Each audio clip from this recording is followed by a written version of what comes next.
How to build self-esteem through effective self-control strategies. Contrary to common belief, the most effective control over one's life can be gained in an almost effortless manner.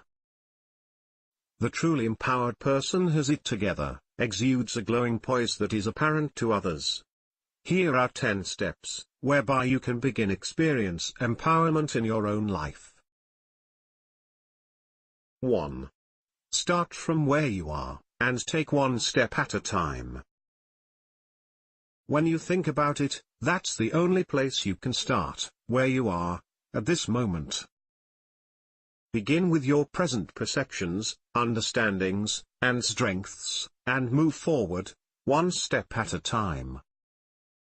In this world of objectives, goals, and big plans, we often focus too much on the future, with the result that our ability to concentrate fully on the present is severely compromised. Yet, it is only in the present that we can make a difference. 2. Examine your resistance points, the things that irritate you, limit you, or cause you to react. We often resist what we most need to learn. The next time you find yourself resisting new information, a particular situation, or something someone else is saying, ask yourself, what is it that is really bothering me about this? Is there something that I need to learn? 3. Recognize that whatever you are experiencing at this very moment is appropriate to your need to grow. Implicit in this rule of appropriateness is the concept that there is a larger plan, of which you are an integral part. Until you're willing to acknowledge the possibility that such a plan exists, you will never be able to see it. 4. Stop worrying about whether others are getting theirs. It's easy to become preoccupied about what the other person is doing, getting, achieving, etc. This kind of worrying is useless, and wastes time and energies that are better spent on yourself. 5. Realize that it doesn't matter what happened to you, or who did it to you, the only thing that matters is what you do about it. What happened and who did it to you are in the past. You can't change the past, you can only change your perception of it. The only thing that counts is what you do now, in order to move forward. 6. Learn to withhold judgment. To withhold judgment is to accept what is. How often in conversation do you find yourself mentally correcting, criticizing, or rephrasing? When you do, you risk missing the real message, which may not be in the words themselves.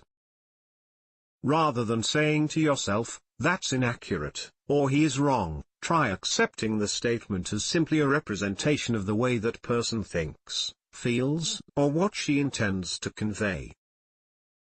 This simple technique can open up a whole realm of hidden meaning, and it enables you to respond more objectively and dispassionately. 7.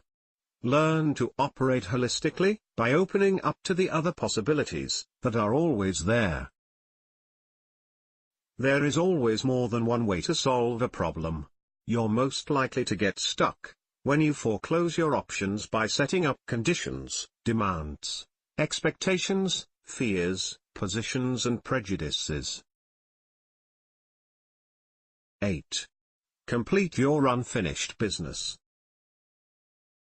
Most of us have unfinished business, failures, a relationship gone sour, or a good deed left undone.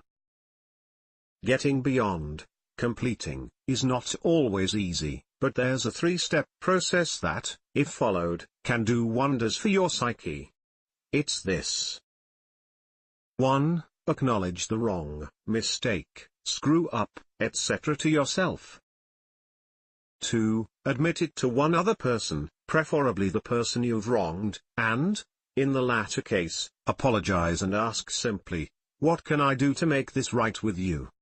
Sometimes there really isn't much you can do, but the simple act of asking is healing in itself. 3. Move on. You've admitted your mistake, taken whatever corrective action you could, and now it's time to go forward. This third step takes discipline, but it works. 9. When faced with an apparently hopeless situation, take action. Any action.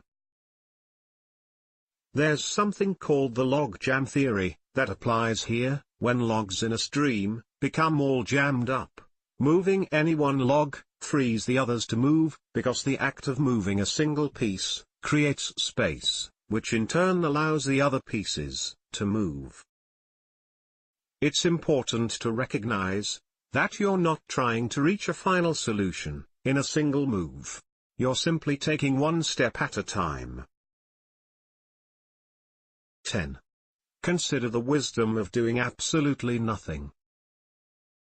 As with the rule of appropriateness, above, there's a hidden assumption here, namely, that we each possess an inner wisdom that is always available, if we know how to tap into it. Call it intuition, spiritual sense, whatever, the fact is that this still small voice is audible only when we are very quiet. It's a bit like a point, in which you can see the bottom, only when the surface is calm, and the water unmuddied. Doing nothing means exactly that, nothing physically, nothing mentally, nothing at all. The Japanese call it, kokoro no mizu, literally, a mind as water, smooth, flowing and undisturbed. Try it. It works, and it's fun.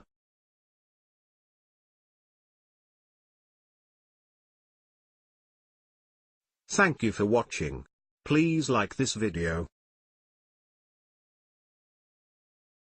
For more personal skills guides, visit us at bizmove.com.